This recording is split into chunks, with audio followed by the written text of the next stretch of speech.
was just deeply fell in love with her and wanted to impress her. And he was a lifeguard at the college and had a key to the pool. So he said, why don't you come and I'll teach you to swim. So she went at the appointed time and got in the pool, and he was teaching her how to blow bubbles and how to paddle around. And then he said, you stay here for a few minutes. I'm going to go out to the deep end and I'll be back. So as he started walking down next to the pool, she started freestyling all the way down and beat him to the end. He hadn't bothered to ask her if she knew how to swim, and she had won a Tri-City contest. So, but she had the spunk that was really just wonderful, the way she countered. And one of the chapters was that was good grief.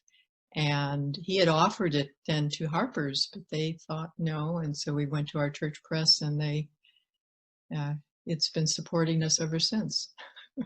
And they're the ones that declined to print it because it didn't fit into whatever that they wanted, and so they bowed out.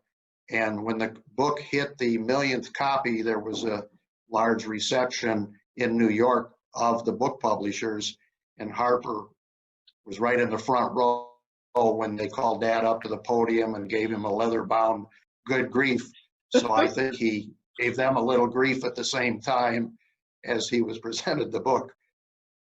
I was with some friends, and somebody had lost her husband a couple years ago, and I mentioned my dad's book, and she had read it.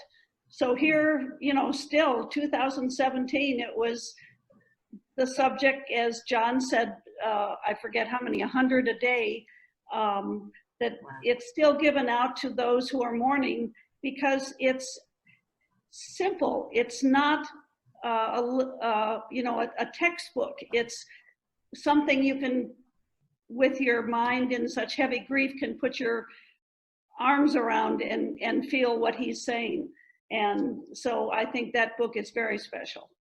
President Eisenhower's wife, Mamie, wrote a note saying how much she had appreciated somebody had given it to her after her husband died.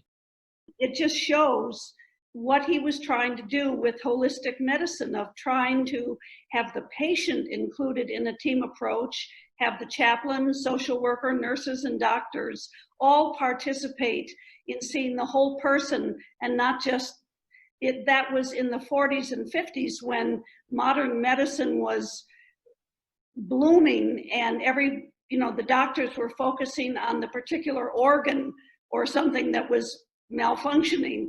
And Dad was trying to get them all to see how the whole person's life, even the stress-related psychosomatic illnesses, could be contributing to the actual medical eruption.